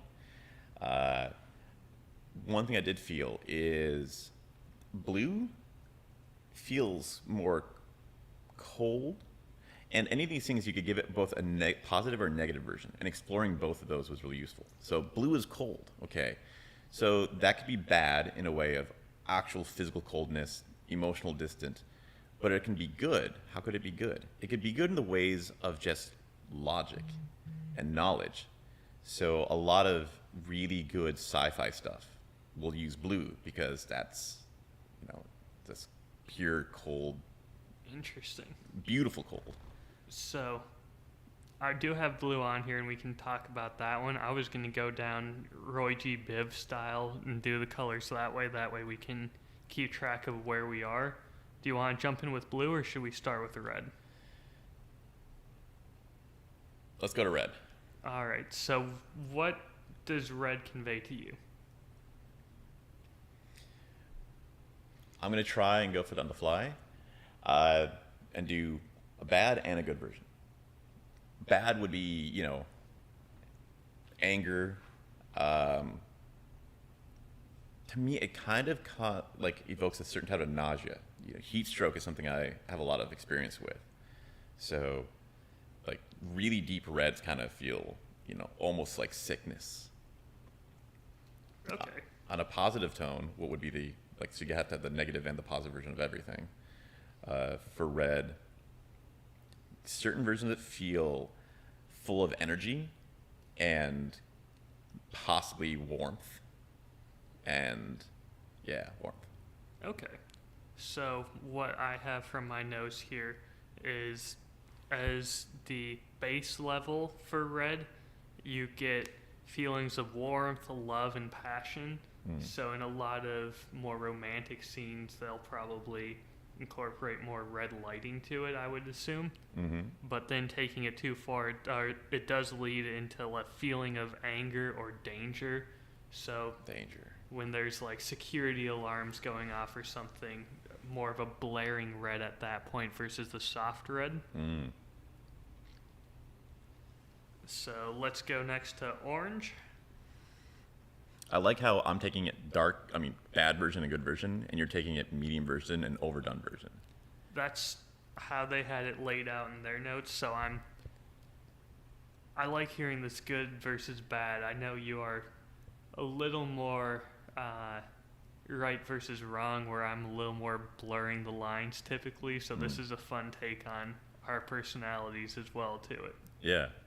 I love this whole theme where any topic you get, there can be so many different axes to it. So, just seeing there's like a whole nother, multiverse to go into exploring on that. And the same thing. It's like there's so much potential to explore, and it's fun in all of those. Absolutely. So let's stick to this orange. Orange. I would say kind of low energy, relaxed. Okay. That just to me evokes the feeling of when you're at night just curling up around your campfire and you don't need to say anything more and you're just happy to be. Interesting. Bad version of that would be just dusty desert feel, like dry. Yeah, dry. That's what I'm going to go with. So in my notes, I had that orange can represent optimism and enthusiasm, but when overdone can feel childish. Wes Craven.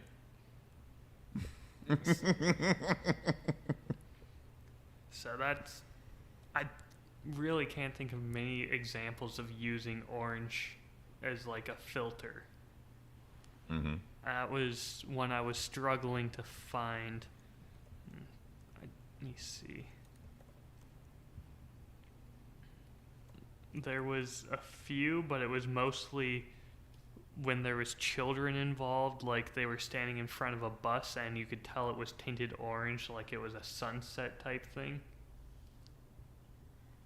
And so the orange was for the childishness of that. Yep, play into the childish innocence and the optimism. I could see that. Somehow just like the high saturation of color can give that feeling. That's been a fun thing to play with. Even if you have the same palette, if it's medium tones, it feels like real life. If it's dialed down, it feels like dystopian future. And if it's over cranked, it feels, like childish world. I'm trying to think, too. I just thought of a potential good example of this. Terminator Judgment Day. Yeah. When she's having the dream of the kids playing in the park. I think it has an orange tint, doesn't it? Yep. It's desert. It's everyone burning in the Well, fire. at first it's optimistic, it's Yep. happy, and then it gets that stronger orange to red tint as the explosion goes off.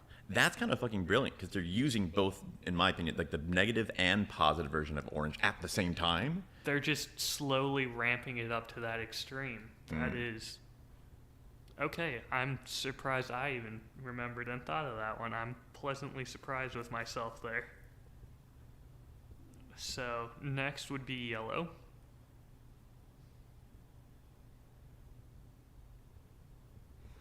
That would just be simple, simple happiness. It's nice, high visibility. Everything's safe. You can see a whole lot. Interesting. I think orange and yellow are similar enough that you could accomplish a lot of the unpleasant feelings with a high level of orange that you could with the high level of yellow and orange. And what would you say would be the bad version of that then? Like we were talking before, it would feel a bit like childishness, desert, dry, overheating. Okay. So for the positives, I had when used sparingly, curiosity, warmth, and joy, Joy. which immediately you said happiness, which really fun to see that. And I had that when used and taken to an extreme, it can be more fearful, Mm-hmm. which I'm not sure if I'm looking at like warning signs, things like that, caution tape, Interesting. that more neon yellow that would be causing you to be fearful of something. That's actually hitting on what I wanted to get into next, where brightness of just the sunlight, it goes from too little feels dangerous because you can't see what's going on. Right. There's this right amount which feels safe and happy, but too much is this painful, blinding thing. Finding that balance. Picking the right amount for the mood you're trying to reproduce. That's been also interesting for me. I feel like that is the best gateway of filmography, because it comes down to, there's that saying that filmography is trying to alter the film to make it look like how it felt. So you're not trying to fake something. You're just trying to make the record. You're trying to get that emotion across, not necessarily the reality. Yeah, and you take story completely out of it. Light is a really big thing on that. So you go out and you go, what is going to be the happiest time of day for us to go have lunch, get some beers? It's going to be like midday. The sun's up, everything's super bright. In the real world, with your real eyes, it feels so good. But when you take a photo, it looks harsh. The shadows are really rapid, and there's something hiding there. Like noon is actually one of the most dangerous looking times of day in a photo. Complete opposite way it looks to your eyes. And it's like that weird thing. No, you want to wait till golden hour, which is what, probably 5, 6 o'clock? Yeah, Maybe exactly. a little later even. So that's an interesting concept, but that noonday thing is the biggest example I see of the difference between reality and how you perceive reality and how you perceive the photo of it. So why you would need to take these steps and have this skill to polish it, not to distort it and be fake, but to actually restore the feeling of what it actually felt like when you're there. Because I was pretty skeptical of that at the beginning, but now I'm completely convinced. I really like that viewpoint to it. That's probably the most convincing analogy I've heard. All right, I'm going to try and keep us rolling on this list here. Green. What's your thoughts? Yeah, green is one I found really interesting. The example. I was definitely confused by this one myself, so I'm intrigued to hear what you say here. So the example that I see everyone online is something I completely disagree with. That green is, someone said, green is the color of computers. That's why they use it in the Matrix. Less than 3 people on this planet have ever seen a green computer screen. Yeah. I have, and you probably have. Most people, they see their black and white one, or they see the normal one. Anyway, that's just a dumb thing. Yep. I think green gives a feeling of things are a little bit off. I guess I would say, you can do both. Light green, things feel off. Feels like sickness. It feels like being a little nauseous, which makes it really suitable for the Matrix. Nothing to do with the fact of computers, just that kind of unpleasantness. So a blue-green would be a nice, unpleasant sci-fi.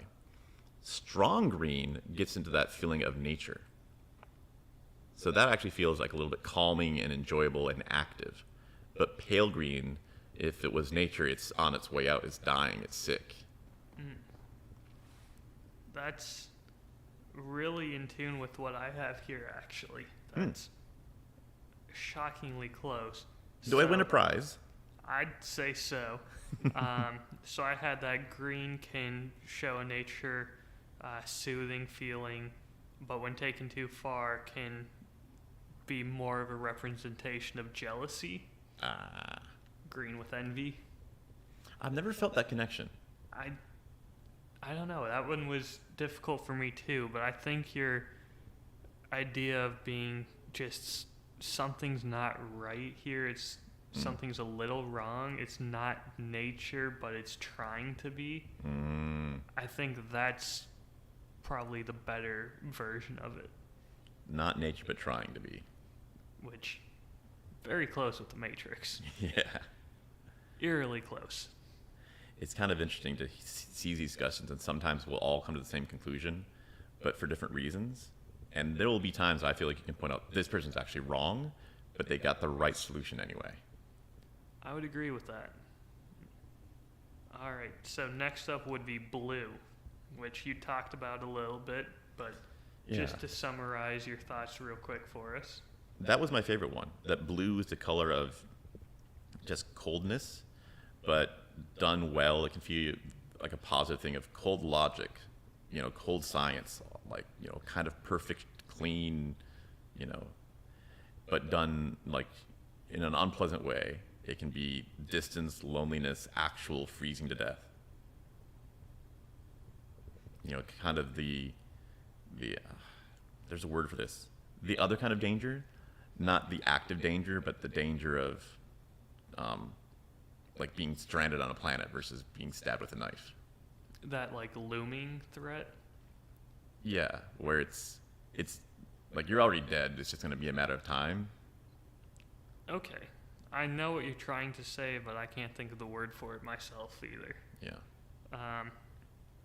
Which is very different from what I have here. So, what I have is blue in moderation and used well can convey confidence, trust, and loyalty. Mm-hmm. But then when taken too far, can show that you're over idealistic version of it. It's not a genuine, it'd be like saying trust me at the end of something where you weren't questioning it, but now you are. Like, trust me, there's no bomb in my suitcase, TSA agent. Yeah. I don't know why I told you that. It's like, why was it in doubt now? Yep. We use real meat. Trust me. That's what happens when you use too much blue, is what they were trying to say. Man, it makes me want to watch that movie Memento again. I can't think of that one. That's a very cornerstone of that movie. So it's like about this guy who has no short-term memory. And the thing is, if everything's out of order because he can't even keep track of time, and everybody in the world is kind of deceiving him in some way, and there's people who are helping him and people are hurting him. And I think if you watched it again, just by the lighting, like you're talking about, you'd probably have, okay, this is a real thing. This is sincere. This is the trust me of like, I don't know why, but this all seems suspicious and weird, but they can't convey it with words. They convey it with visual. Interesting. I would be very intrigued to go back and look at that now. Yeah. Maybe we can squeeze it in sometime before you head out. Not today. I mean, right. Head to Minnesota. So next would be Purple. Yeah, I don't have strong feelings about this one at all. I think you just get like a nice, neutral, no emotion, just a nice warmth to it, almost like a nice nature feel, but you're not trying to convey any feeling. So for this one, I had that purple conveys royalty, which makes sense historically, mystery, and luxury, but when taken too far can be seen as impractical. I definitely can see the mystery. The mystery seems interesting to me, and you see like a purple lighting, and it does have a spooky feel to it at times. But then when you see like purple dinosaur, oh, that's just sure, that's kids. Yeah, I like this because you take that and it's a real thing, and you can move it on the levels. So, mystery. It could be a Norse, murder mystery, or it could be it's mystery, but it's just the mystery of childish magic. Not a really deep mystery. It's kind of fun. But like, yeah, sure. It doesn't really suspend your disbelief as well. So now we're getting past the Roy G. Biv. I've got a few more entries here that are just fun. All right, let's hear them. So next would be pink. No, just tell me what you think. I don't have strong feelings on that. No strong feelings on pink. So that one, I have that in moderation, it's calm and conveys femininity. Can't speak today. Femininity. Got there. Goodness. But then when taken too far, it goes, depending on the intensity of it, which extreme you go to, you get very different results according to this. Okay. To one extreme, it can be viewed as childish, but taken to the other extreme, it can be viewed as erotic. Can't get more different. Youthfulness is kind of the core of everything. Yep. I mean, you take anything and make it into its one form, and it's on every children's toy. And that's definitely for a reason. It conveys to us that, oh, this is a childish color. That's part of the marketing of the toy. So I thought that was interesting. And that was the first one where I saw, oh, these are two very different extremes that we're getting from one color. And pink and purple are really related visually, and I see now that, like, childishness would be inherently mysterious. On your perspective, there's so much of the world you don't understand about the world or even yourself. The whole experience is full of mystery. That's true. From an outsider's point, children are mysterious because they're so They don't follow logic like you and I would. Yeah, there's no real expectations you can make. Like, anything a child does, you can't be surprised because they don't even know what they're doing. You just have to kind of laugh it off and know they'll grow out of it. Yeah. All the chemicals are still figuring it out. Yep. All right. White. I feel that's the wrong question. The video had another half where they just go to white light, and it's all about the not the intensity, the angles and shadow. And that is a completely another scale than I think than color, because you could do that with any of these other colors. So I think asking about the color white is really just asking about absence or present of light, and that applies to all of these. So we do have a white, gray, and black on this list as well. So let's think of it more as the intensity of the light then. Yeah, so it applies to all of them. I think that's just what we were talking about before. If you have the overdone versus the normal version versus the underdone version. Obviously, gray put over everything is going to be like that whole subdued kind of somber feel. Not like raging sadness, it's just depression.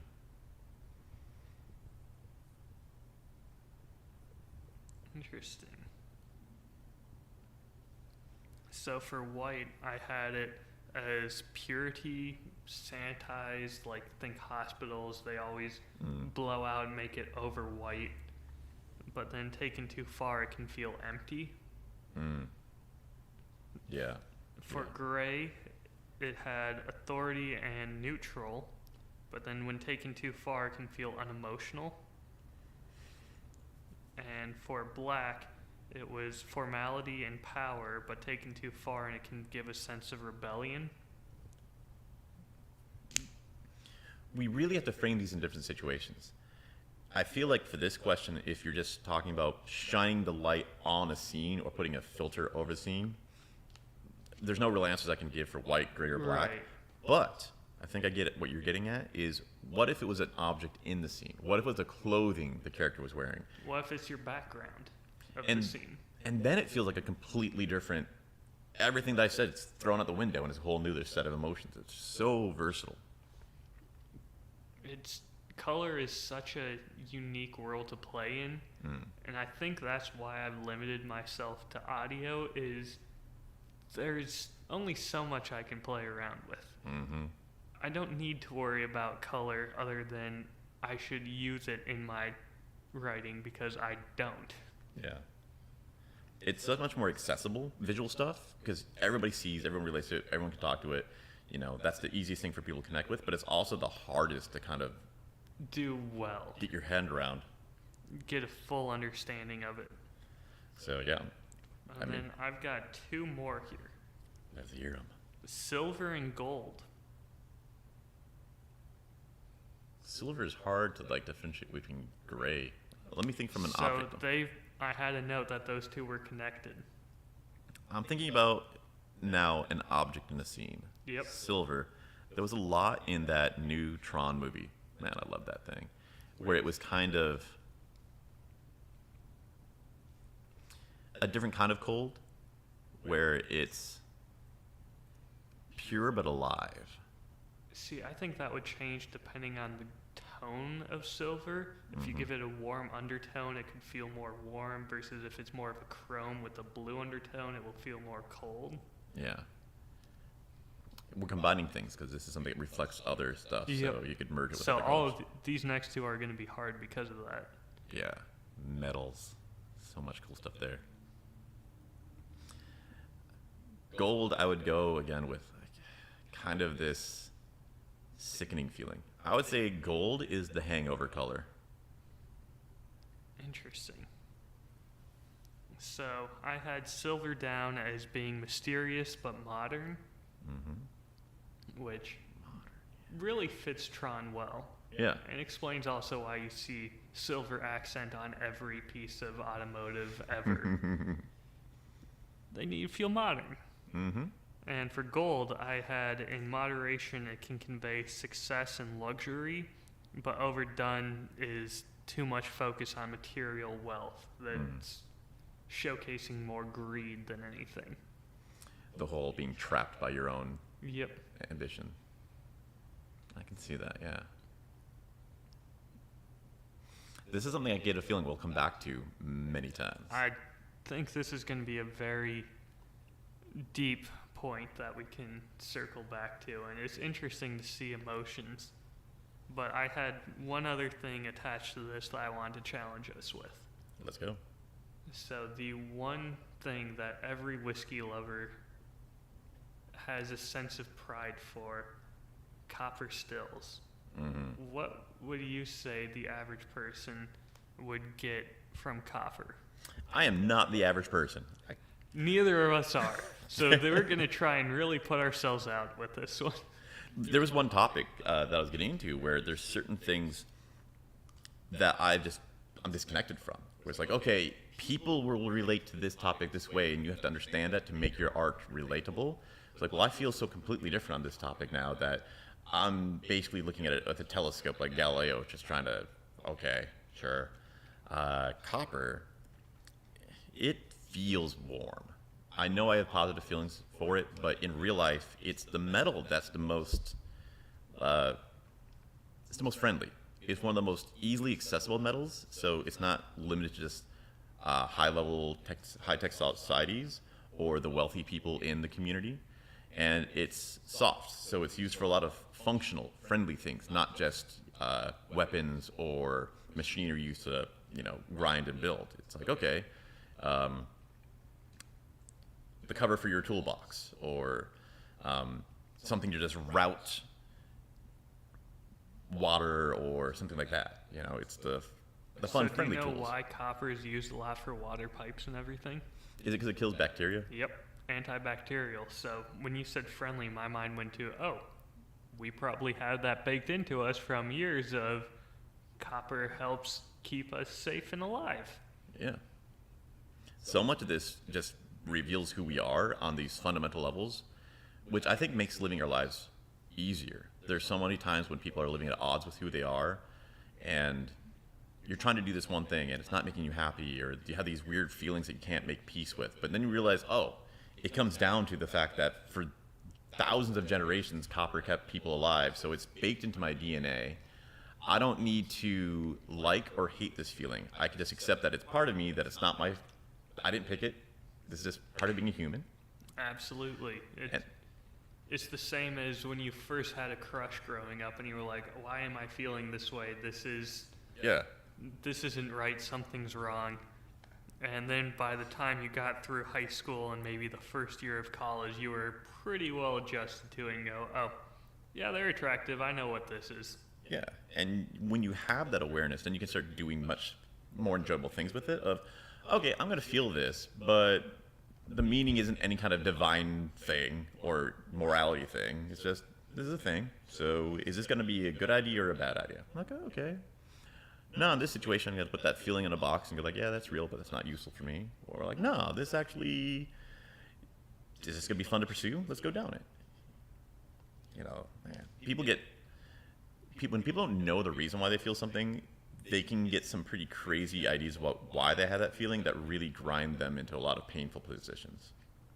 Absolutely. And it's something I try and think about often when there's something I just act on instinct, which I try and let happen as much as I can, because we have instincts for a reason, and we should let them come out and do their job, is my opinion. But then afterwards, if I don't know why my instinct was one way, I'll try and sit down and think, okay, why did I naturally respond in this manner? Yeah. We'll try to dive into that every so often, because I do think the more we do this kind of work, the more insights we're going to get into that stuff.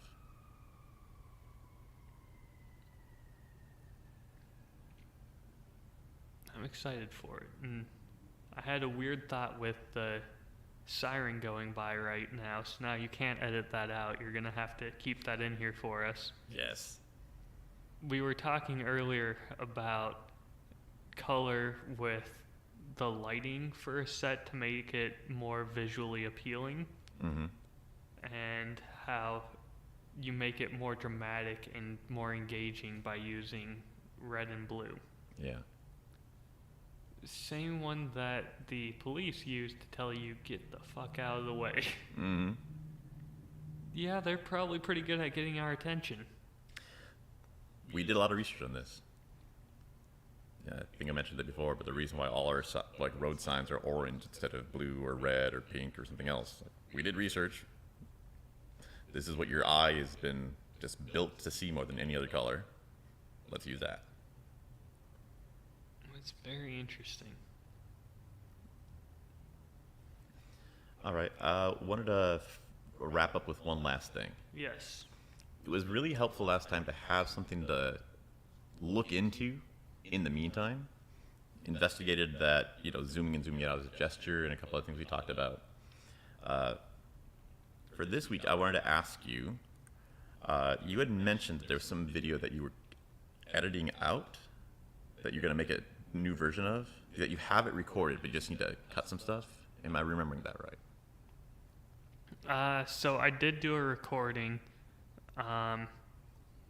Did not play around with the editing too much because the sound quality on it was garbage, which was why I needed the lav mic. All right. So again, now I have no excuses, and you are forcing me to take that next step, which I was not anticipating. So thank you for just shoving me forward into this. Okay, that's my last question.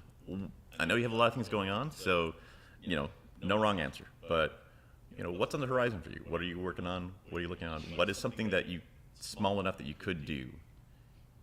So, what I want to do is, because I've taken so long now with my podcast, I want to just get 6 episodes ready and be able to release them one after the other for once a week for 6 weeks.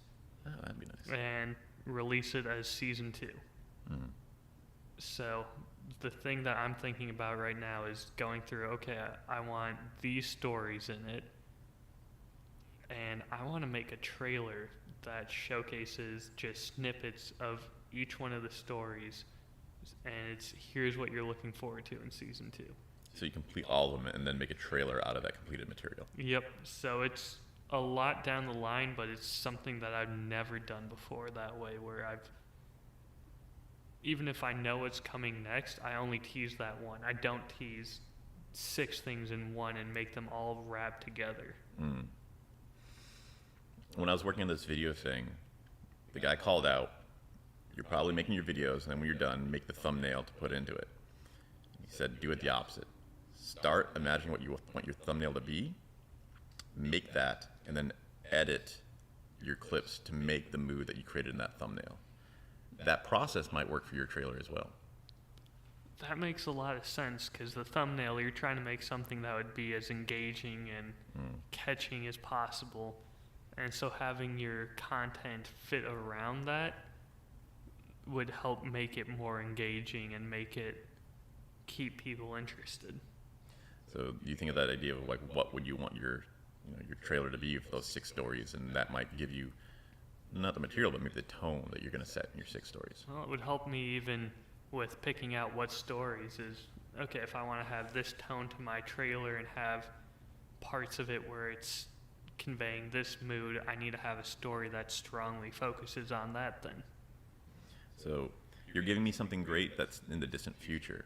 What is like the next thing that you will do? What's the next step? It doesn't have to be like the next thing you're going to publish, but what will be the next thing you will do related to either, consuming knowledge or creating?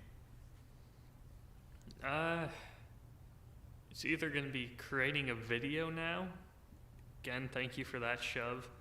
Or I'm going to try and finalize what bottles I'm going to write about for the next 6 episodes. Okay, so one of those two. I hope that next time we talk, I can ask you, hear either what got done or what you found out when you tried to do it and what questions you came across. That'll be good. What are you going to work on? So, I know you've still got to finish that class, but what are you actively working on next?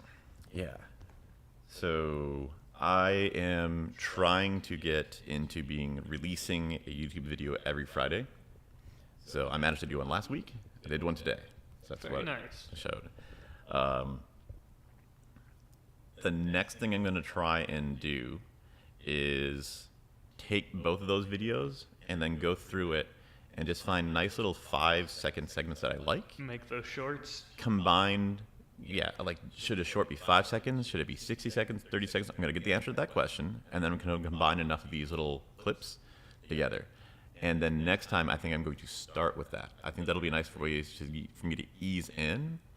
And if I have a couple, 30-second reels put together, for Instagram, then when it comes time on like Thursday to start building my YouTube one that's longer, it might be an easier jump to take those and put them together. Okay. I'm excited for that. Yeah. Can I add one challenge onto you for some point in the future, just because you haven't really played around with this yet too much from what I've seen? All right. I want you to write a script for something that you would be talking over one of these videos for. Because the writing is the part where I feel that I do a good job of right now. And I'm not going to say I'm the best at it. I'm not going to say I'm even really that good at it. But that's something where I feel like I might be able to help you a bit more. Good point. That, I really like the stuff you make. So if I start trying that, I can start learning from the expertise that you have to give. And I can, even if you just have a base writing of something that you're trying to do, I can help go through what I've learned and see what direction you're going in and help hopefully steer you a little bit with that. That'd be great. This is a good idea. There's so many big opportunities, and making sure to take advantage of them. That's wise. That's wise. Play to our strengths, right? Mm-hmm. So the thing I want to leave us with is next time, this topic that I really am excited about that spilled off the plate, because we have so many great things we're going to come to next week, is how to create the feeling of a story being told without having any words and not even having a plot. You can have a purely emotional experience, an emotional journey, without having an actual action in the entire thing. And that's what we'll talk about next time. I am confused already and delighted by this idea. All right. Next time we'll be on video.